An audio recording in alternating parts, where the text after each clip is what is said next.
there are couples, Caleb, that are arguing right now during this podcast about money. There are wedges being driven into families and businesses, and it's all because of money. And what we do, the work that we do to be of service to others, to help them realize that they are their best asset. They just need the knowledge, but knowledge doesn't equal understanding. You've got to do something with it. And so the book serves not only as motivation to understand that there is a better way, but it's also a tool. It's a tool for people to start taking action.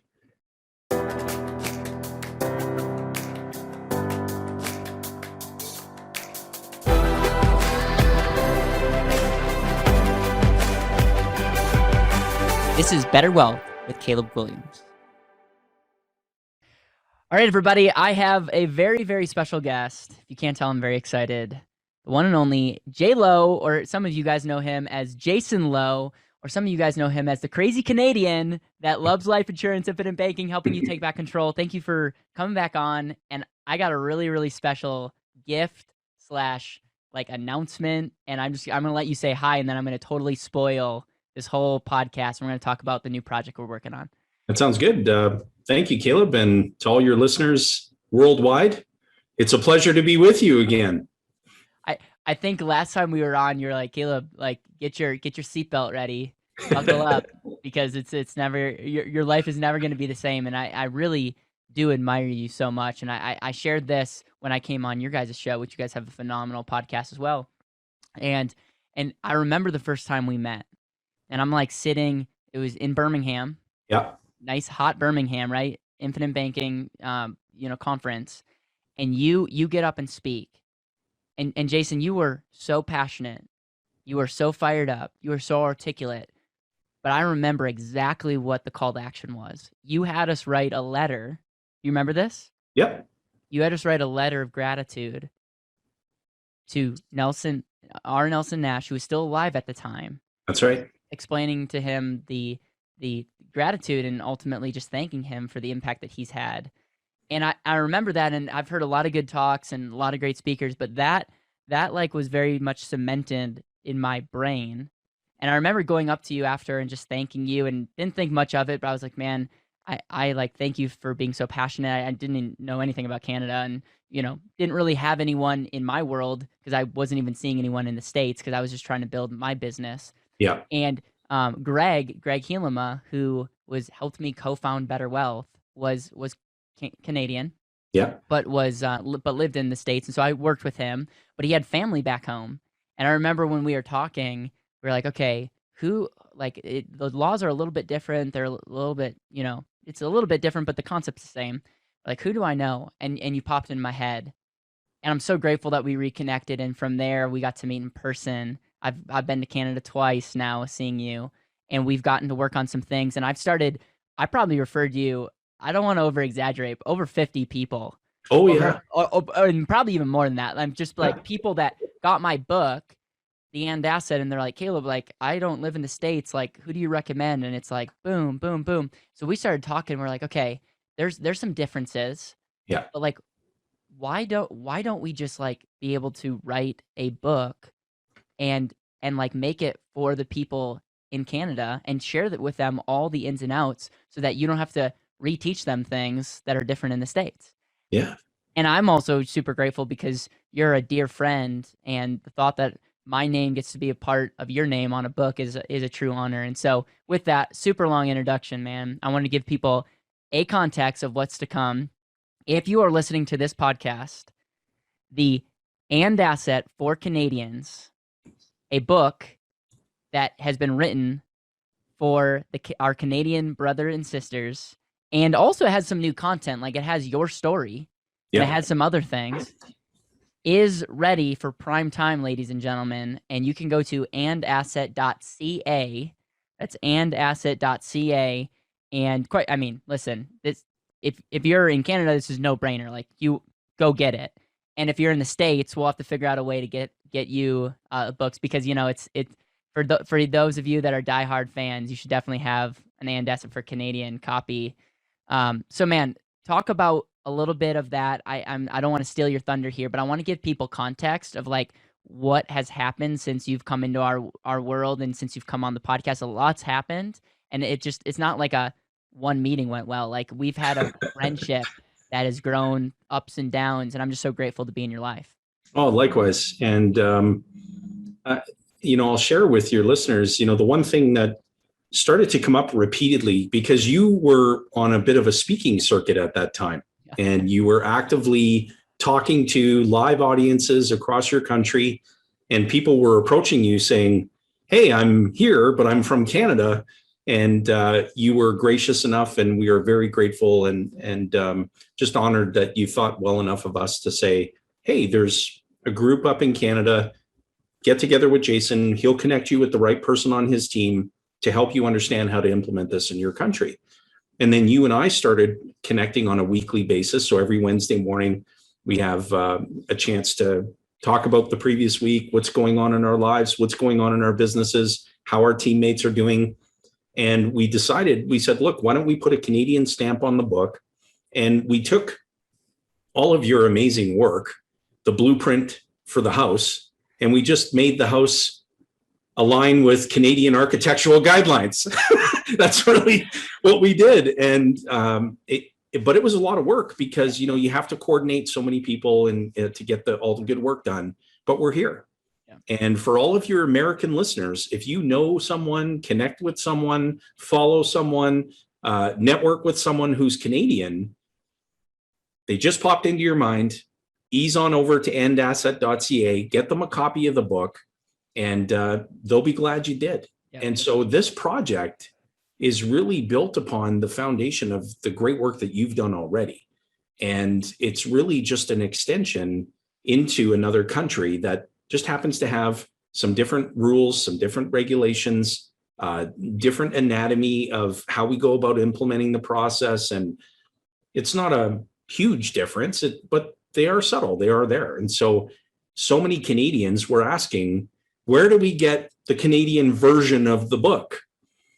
And we said, well, being your greatest asset doesn't recognize any borders, but we are working on it. And here we are, it's done. And it's an honor. It's an honor to be able to share this with each other and to get the message out there to Canadians coast to coast. Jayson, you open up the book with your story, and quite frankly, man, like we could talk all about the cool strategies and tactics, but let's go back to your why and why this is personal for you. Yeah. And talk about that, because I think that's a really good foundation to then build on like why the and asset for Canadians and why people should read this book. Oh boy. Well, I'll take you back. I'm going to age myself a little bit. I'm 46 years young, and I was born and raised in a small mining and forestry community in Timmins, Ontario. And when I was growing up, I had nobody mentor me about money. I was just witnessed to my parents arguing about money. So I had exposure to money, but not in a productive way. There was nobody there to mentor me, to talk to me about how to handle money, how to grow it, multiply it, more importantly, how to keep it. And it was very rough for me, because watching my parents fight about something that I knew nothing about as a toddler was a very painful experience. And it taught me what I know now, because I'll share with you, if they had access to the end asset, if they had access to that advice, things may have turned out differently. And so my childhood was an incredibly big influence on what I've evolved into, along with everyone who's mentored me along the way. And sadly, both my parents passed away suddenly and unexpectedly, and they didn't have the opportunity to learn and to understand what we talk about in the end asset. And I'll tell you, if I could go back in time, I would change that, but I can't. All I can do is have a positive influence on my children, on my extended family, who have all implemented this process. And the past 13 years has been transformational for me. When my parents passed away, and I'm very open about sharing this, I was born and raised Catholic.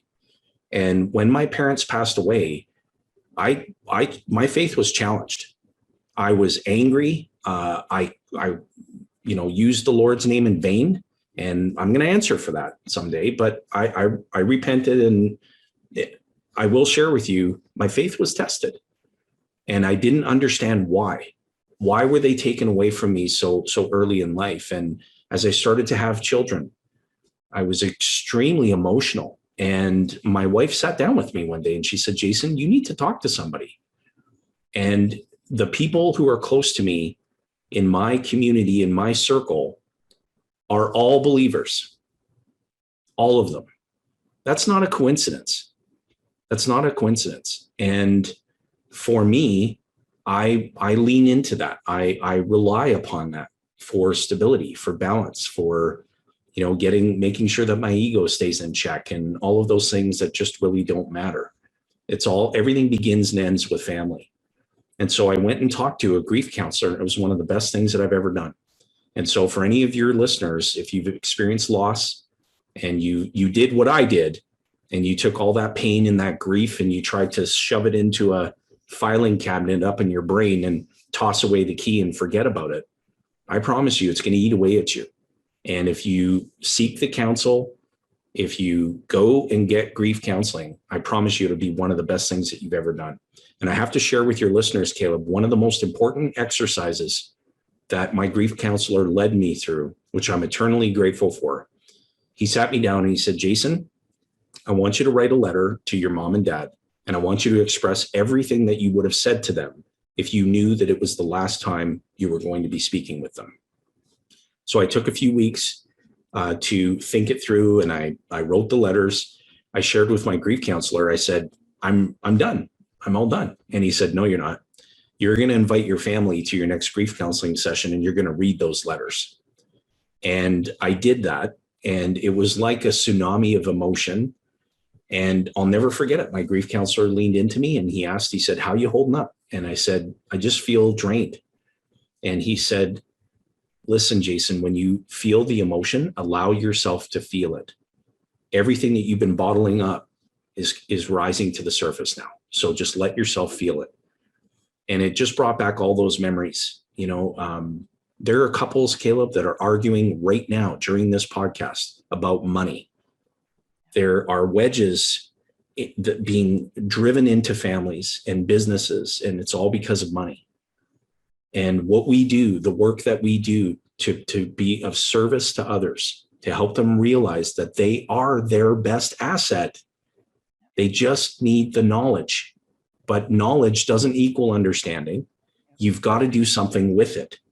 And so the book serves not only as motivation to understand that there is a better way, but it's also a tool. It's a tool for people to start taking action. And that is my why. You can see over my left shoulder that I'm reminded to always remember my why. And it's to be of service to others and to help them find a better way. Because I don't want anyone to go through what I went through in my childhood as it related to just watching my parents fight about money all the time. First of all, man, I want people to understand the reason I'm working with Jayson is for that story and how that you embody that in everything that you do. We open up the and asset for Canadians with the same chapter, modified slightly, that I open up the and asset book, and it has everything to do with your why. And what's interesting is you take this financial freedom, and so many people have their twist on it, and it's good. And even the and asset itself, you guys can get in the way of what really matters. But what I want people to imagine, and you have a picture a day when financial control is in your hands, not the banks and government and the risky stock market. But I want people to really take the time to get crystal clear on what is important, and then ask yourself, what does financial freedom or what does financial independence actually mean? And if it doesn't include your fundamental why, start asking some more questions. Start asking why to that. And the reason I say that is a lot of people will get in debates with us, Jayson, A lot of people will talk about metrics and talk about strategies, but I just feel like people are just talking over each other. Yeah. And they're not talking at the core of what really matters. The reason I bring this up is I want you to touch on that. You've served hundreds, if not thousands of people personally, Yeah. helping them with their money. And the more and more you spend time with people, you're realizing it has very little to do with the tactic and more to do with the heart and mindset. Can you unpack that? Absolutely. I would say to your listeners, ask yourself, what are you seeking freedom from? And so if you're looking for financial freedom, from what? It's from and to. I'm seeking freedom from, as an entrepreneur, I'm seeking freedom from being overscheduled to being able to operate in my unique ability, to do the things that fascinate me and bring me energy. Okay, that's pretty clear. I'm seeking financial freedom. What exactly does that mean? Because it's not about the number in the bank account. I can promise you from firsthand experience, making a multi-7-figure income or being a multi-millionaire doesn't make you happy. Right. It just doesn't. I can tell you that from firsthand experience. I'm living proof of that. What makes me happy isn't the money. What makes me happy is the freedom from and to. I seek more freedom of time, purpose, relationship, and money. And freedom of time means not being as overscheduled, having the right who's in place to get the house done, to free me up. And that enables me to be a better husband, to be a better friend, to be a better brother, to be better in my community. It's all those things that many people set aside as ancillary that they need to bring front and center. Yeah. Think about all the people that are closest to you in your life. Is the ultimate financial freedom, if all it is about money, what about the connection? What about the relationships in your life? The people that you love, that you're closest to.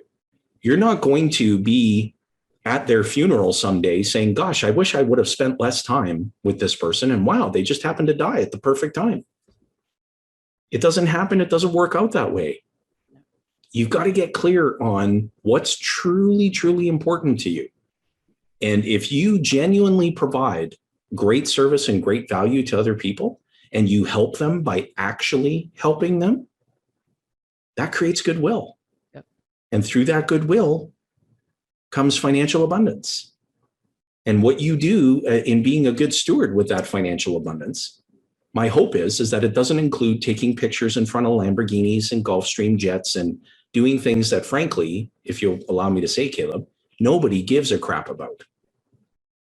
But when you're able to take, like we do, 50% of our profit pool every quarter and bless other people's lives in a positive way, that gives you a life filled with abundance and fulfillment. And it motivates you to create more of that abundance and fulfillment. Not so you can go buy the Bentley, but so that you can pay the medical bills for somebody who's not going to survive another 2 months without it. And you've gifted them and blessed them with another year with their loved ones. Yep. That's fulfillment. Yeah, I think isn't that good? Yeah, it's so good, man. I think a piece of gratitude that I have is just in our weekly meetings, just really, starting out with gratitude, number one, because we don't do that enough.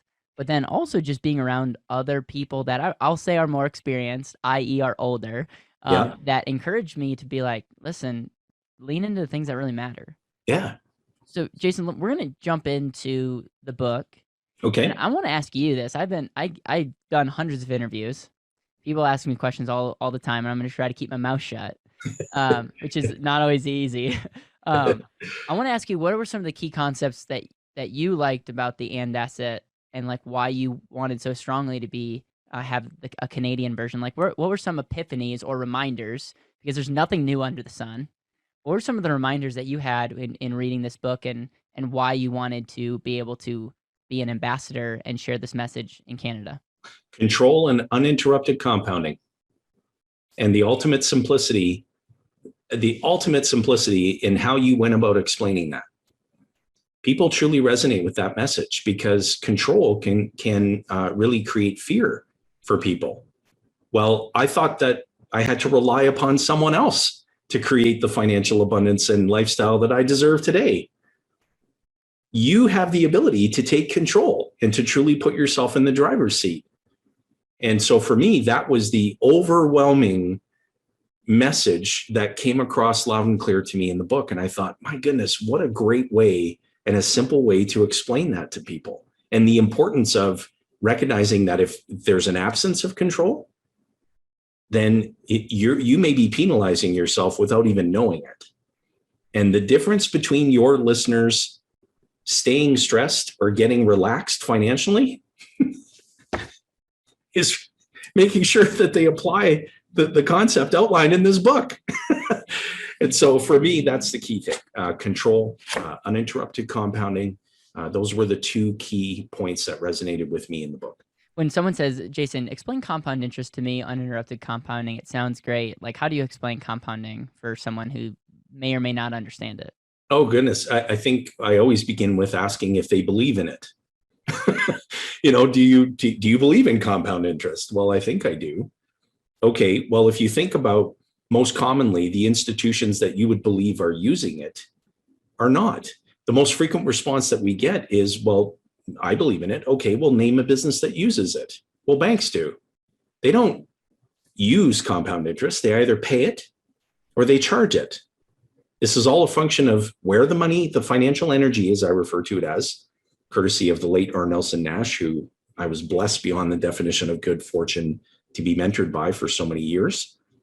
He used to ask that, where is the financial energy flowing to? If it's flowing to another institution, if it's flowing away from your family, away from your business, then you have permanently interrupted the compounding factor on your money. You can't earn interest on it again. You can't use it again. You've transferred it away. And so if you understand how to implement this process and you can have the financial energy flowing back to your family and business versus away, how much of that energy would you want flowing away? Well, the simple answer is none. I mean, we all understand. We've all heard the example, a penny doubling every single day. And after 30 plus days, you've got 10.7 plus million or whatever the answer is. That's, again, going back to the money, the dollars, the pennies. Yep. We're talking about the energy. Yep. What can you do with more financial energy in your life? Yep. You can be of service to other people and you can achieve everything that you want to achieve. Do you know, Caleb, and you've heard me say this a million times, but your listeners may have not, there's no such thing as an unrealistic goal, only unrealistic timelines. And so we live in an instant gratification, instant everything. We want instant coffee, instant food, instant everything. Yep. Your financial strategy isn't a microwave. It takes time. You got to get it done incrementally over a period of time. But when they read that section in the book, that will, I promise, will be an aha light bulb moment for people. Yeah, there's so many things. When I think of compounding, I very much think of the future value of something. And a word that really comes up is consistency. Most people aren't consistent with anything. No. An example we use in the book is highway versus city gas mileage. And it's interesting. It's right at the time of this recording, United States has some gas crunches right now. And when you're looking at a car and if you would just think, it's like, what gets better gas mileage? Like going 70 miles an hour, or I don't know what you guys use for metrics. Kilometers. Which may be fast. This tells your audience how uneducated I am when it comes to that. Like that, or going through the city, you would almost think, you're like, oh, probably you'd burn more gas going fast, because it's like, that's what we would think if we didn't put a lot of thought into it. But actually, when you look at it, like, why does highway have a better gas mileage versus the city? It's because the city drivers are stopping and starting. Right. Stopping and starting. Every time you stop and start, you restart. When it comes to our wealth, you're restarting the quote unquote eighth wonder, compounding and lifetime compounding. And that has big time efficiency drains. Nelson in his book talks about an airplane taking off. Right. It's like, where do you burn most of the energy? It's getting off the ground, but then when you create that consistency in the air, it's just it's a really remarkable thing. And so I want that concept to think in. It's like this, at the end of the day, we're talking about efficiency. And the only way that you can be efficient, if you go back to know where you want to go, all the time and energy you mentioned multiple times, I'm really appreciate how you communicated that. Your time, energy, your specialized knowledge, your money, all needs to be working in an efficient way to make that dream a reality. And so thank you for that. I also want to point out another thing that has just struck me really, really strongly in this interview is we talk about picture a day when financial control is in your hands. Okay. Think about the three institutions that are crushing people right now. And by all means, I don't think that they're quote unquote evil. I think there's something that we can learn by them. But you look at the banks, you look at the government, and you look at the stock market. Okay. They're telling us all to do things. The government is incentivizing certain behavior with our money. The banks are incentivizing certain behavior with our money. The market is incentivizing certain things with our money. But what are they doing? How are they making a profit? Are they taking their own advice? Or are they taking this dirty little word called control, and are they controlling the money? And I just again, it's like we are literally being like, oh, we're going to listen to what these people say because there's credibility. And they're saying, oh, we're doing the exact opposite of what you're telling, but keep on doing that because if it wasn't for you, we wouldn't be able to do our thing. That's right. Those institutions want to gain control over the use of your money. And so think about at any point in your lifetime when you've lost money, I would wager, and I'm not a betting man, but I would wager that it likely had something to do with you handing control of that money over to someone else who thought they could do better with it than you. And if you process all of the money, take a calculator, calculate all the money that's flowed through your hands up to this point in your lifetime. And Caleb, I'm talking about everything that you have spent money on. And when you come up with that number, if you can't write someone a check for that amount of money, you have an opportunity. And nobody that I've ever met with can, because it all involved, every one of those transactions involved a permanent transfer of that money away from you. And you're taking that financial energy and depositing it into someone else's system. And it doesn't have to be that way. You can take control of this vital function as it relates to your needs, whether it's personally, business, both. Yep. You just have to understand how. And once you understand how, you will immediately recognize that it is the ultimate in simplicity. Yeah. I want that to sink in. I want that last thing to sink in. So if you have to go take 2 minutes and backtrack and re-listen to that, please do.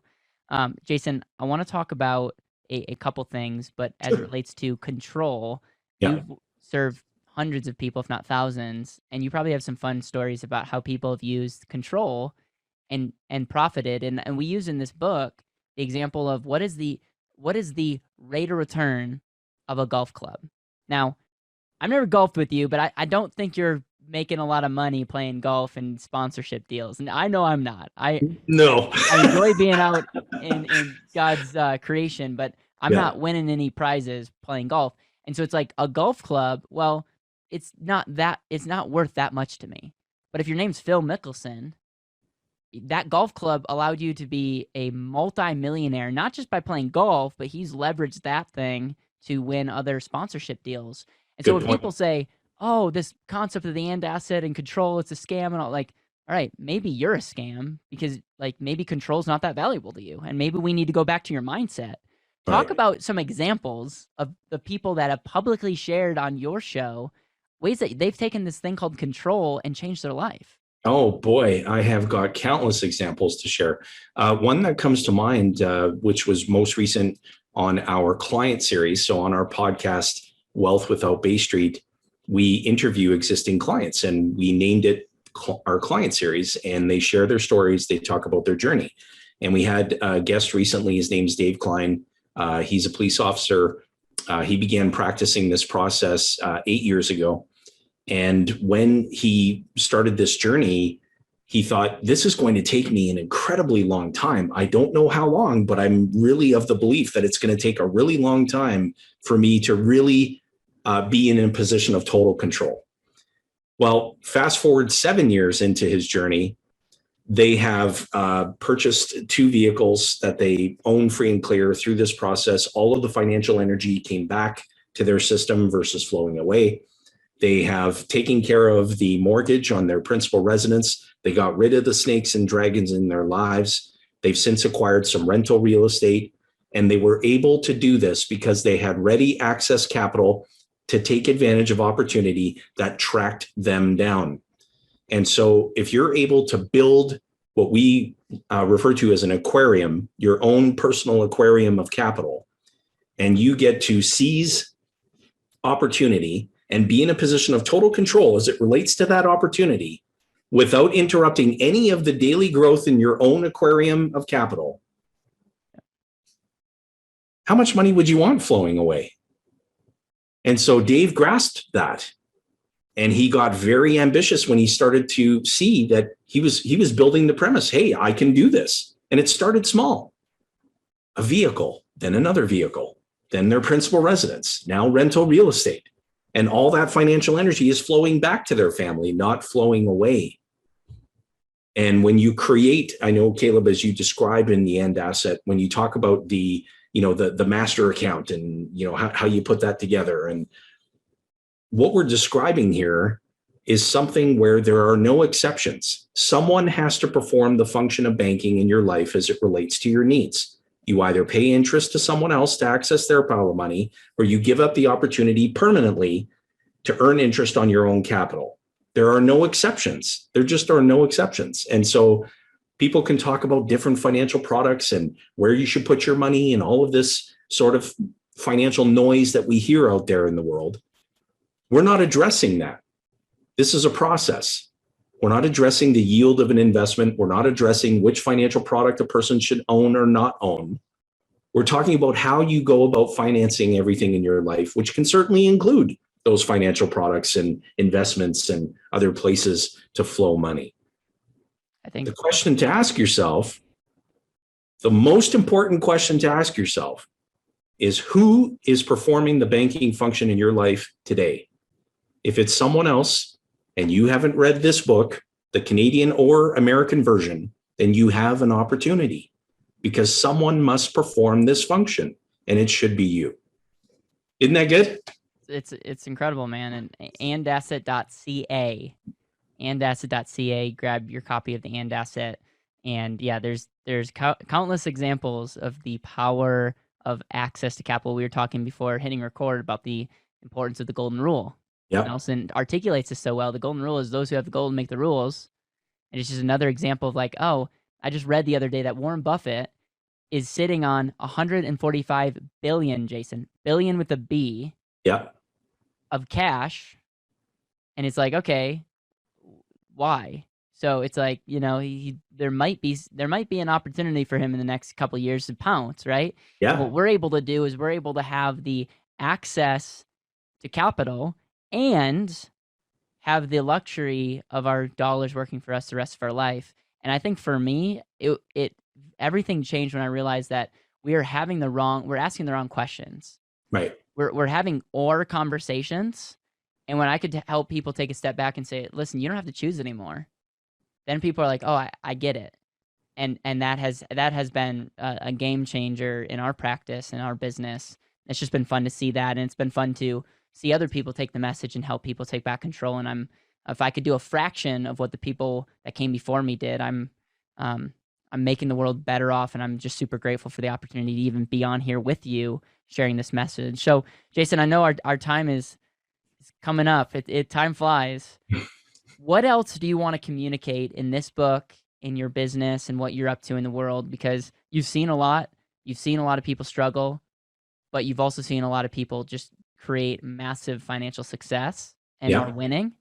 And I think that winning is contagious, and I want that to come through in the way that you speak. Thank you. Well, I would share with your listeners that, look, at the end of the day, you're going to need the use of money for the rest of your lifetime. Regardless of your values, regardless of your objectives, regardless of your end game, you're going to need the use of money for the rest of your lifetime. And that money has to reside somewhere. And I haven't had a single client call me in 13 years to say, I'm really upset. that my cash values keep rising every single day in my program. It's really frustrating me or bothering me. And so recognizing the fundamental truth that your money must reside somewhere is so paramount. And the other thing that is important is to recognize who is in your circle. Who are you being influenced by? Not only financially, but in every area of your life. If you're surrounded by, if you're in a group of 6 and 5 of them are millionaires, odds are you're going to become the 6th millionaire. Yep. If you're surrounded by 5 other people who have incredibly strong family values, very ambitious, want to be in service of others, odds are you're going to end up being the 6th person that wants to be of service to others and develop ambition and pursue your dreams and goals. If you're surrounded by 5 other people who are idiots, odds are you're going to become the 6th idiot. And so really take time to take stock. If you're going to do a spring cleaning, as we all do every year, spring clean your social circles too. Yeah.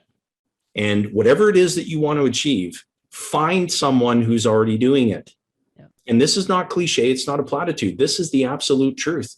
You and I are living proof of that, Caleb. We are the sum parts of everyone who has mentored us and who continues to mentor us. Yeah.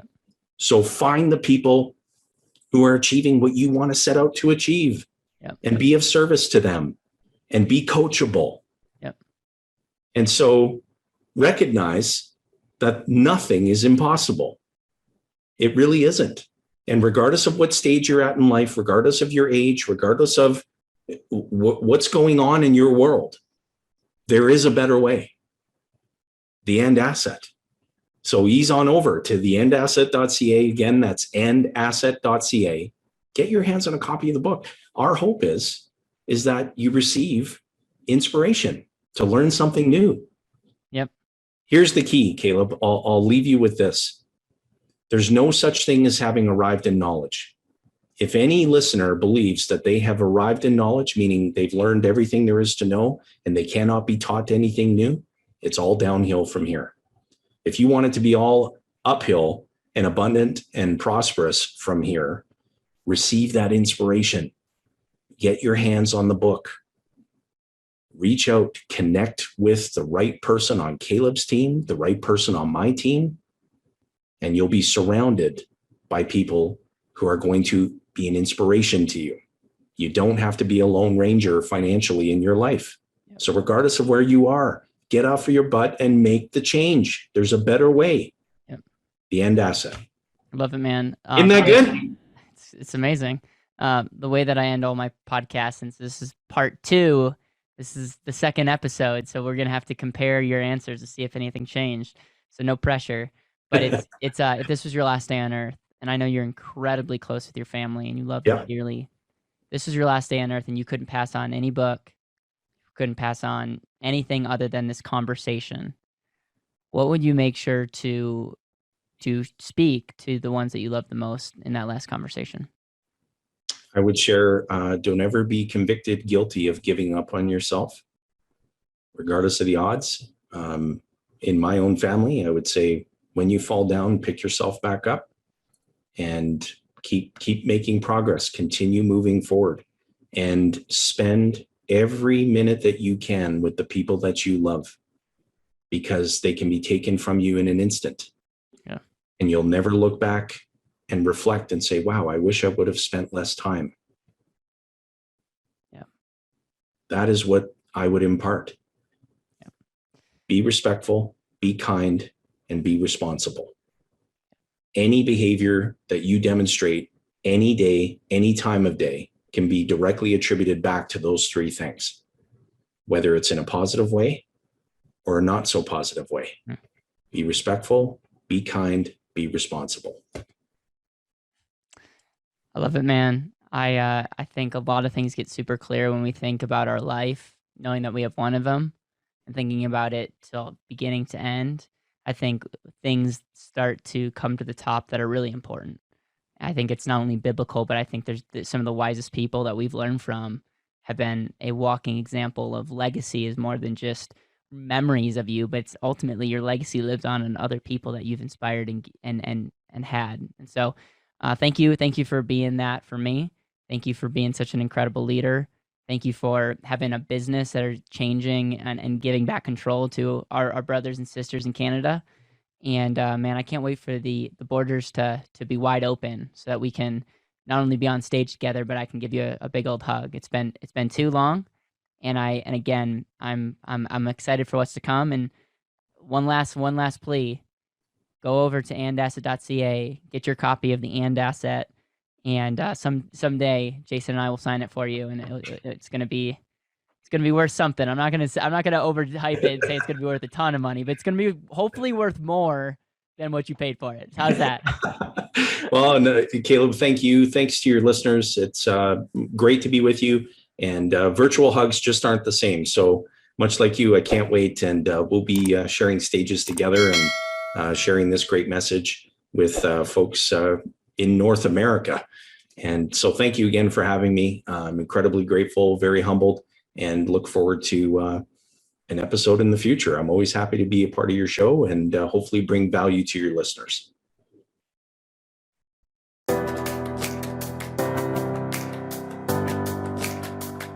Thank you so much for listening to the BetterWealth podcast. It would mean the world to me if you could hit subscribe, leave a review, and share this with the people that you know and love.